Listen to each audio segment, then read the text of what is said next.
রাতের শহর তখন ধীরে ধীরে ঢলে পড়ছে, দিল্লির বাতাসে মিশে আছে হালকা ঠান্ডা। মানুষ ফিরছে বাড়ি, রেড ফোর্টের কাছে রাস্তায় জ্যাম, গাড়ির হর্ন, রিক্সার ঘন্টা, ব্যস্ত লোকজনের ভিড়, সবকিছুই ঠিকঠাক চলছিল, যতক্ষণ না একটা শব্দ পুরো শহরটাকে স্তব্ধ করে দেয়।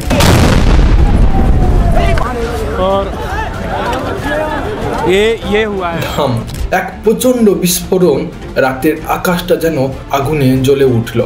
কেই জানতো এই মুহূর্তটাই দিল্লির ইতিহাসে এক অধ্যায় হয়ে থাকবে। নমস্কার, আমি দেব। আজ জানবো সেই আসল ঘটনার গোপন রহস্য। 10 নভেম্বর 2025 সন্ধ্যা 6:30 নাগাদ রেড ফোর্টের পাশের রাস্তায় একটি সাদা রঙের সেডান গাড়ি থেমেছিল একটা ট্রাফিক সিগন্যালে। ড্রাইভারের মুখ শান্ত, যেন স্বাভাবিক একটা দিন, কিন্তু কয়েক সেকেন্ডের মধ্যেই গাড়িটা আগুনে পরিণত হয়। বিস্ফোরণে উড়ে যায় পাশের 3টি মোটরসাইকেল, গাড়ির জানালা ভেঙে ছিটকে পড়ে কাঁচের টুকরোগুলো। চারিদিক জুড়ে ধোঁয়া, চিৎকার আর আতঙ্ক। খবর পেয়ে পুলিশ দ্রুত ছুটে আসে ঘটনাস্থলে। তারা দেখে হতবাক, গাড়ির ভেতরে কেউ নেই, কিন্তু ভেতরে পাওয়া গেল বিস্ফোরকের অবশিষ্টাংশ। কে এই গাড়িটা রেখে গেল, আর কেনই বা রেড ফোর্টের কোর্টের মতো ঐতিহাসিক জায়গা বেছে নেওয়া হলো, জানবো পরের অধ্যায়ে।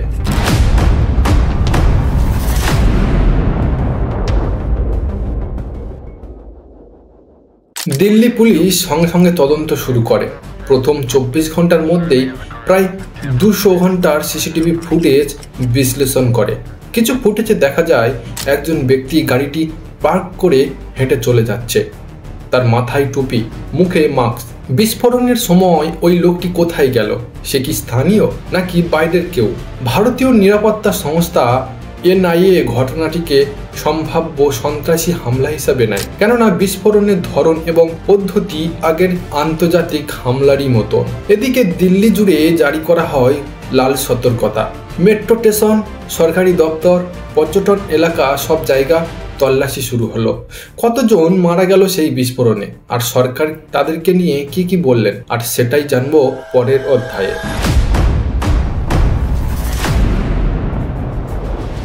বিস্ফোরণে প্রাণ হারান 13 জন নিরীহ নাগরিক। তাদের মধ্যে ছিল একজন রিক্সা চালক, 2 জন ছাত্র আর এক বৃদ্ধ দম্পতি, যারা প্রতিদিনের মতোই ফিরছিল বাড়ি। কেউ ভাবেনি এটা হবে তাদের জীবনের শেষ যাত্রা।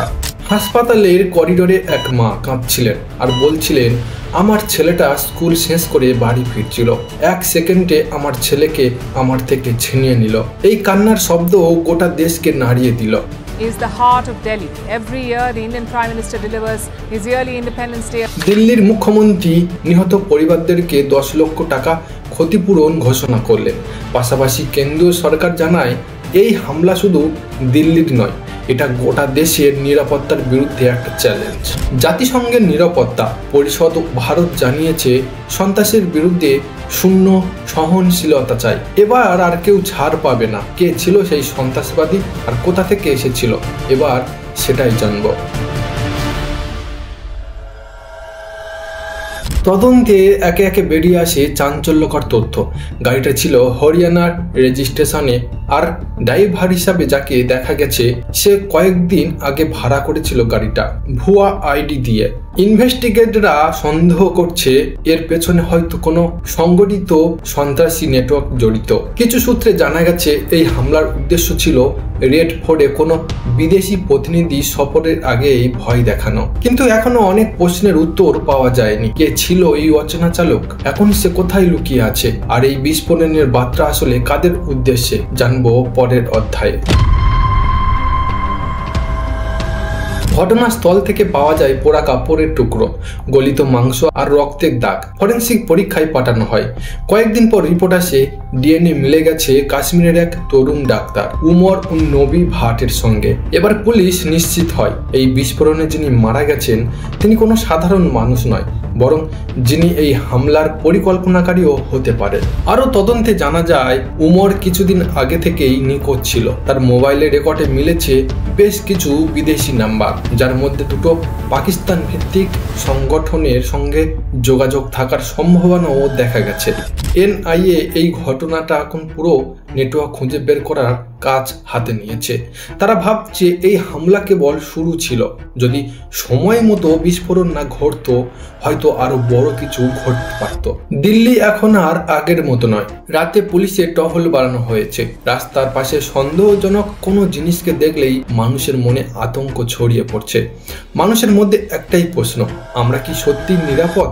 এক সময়ের চেনা শহরটা এখন ভয়ের মধ্যে ঘেরা, যেখানে প্রতিটি শব্দ, প্রতিটি গাড়ি মনে করিয়ে দেয় হয়তো আবারও কিছু ঘটতে পারে। বিস্ফোরণ তো থেমে গেছে, কিন্তু ভয় এখনো রয়ে গেছে। এই ঘটনার পর একটা কথাই স্পষ্ট, সতর্কতা মানে নিরাপত্তা।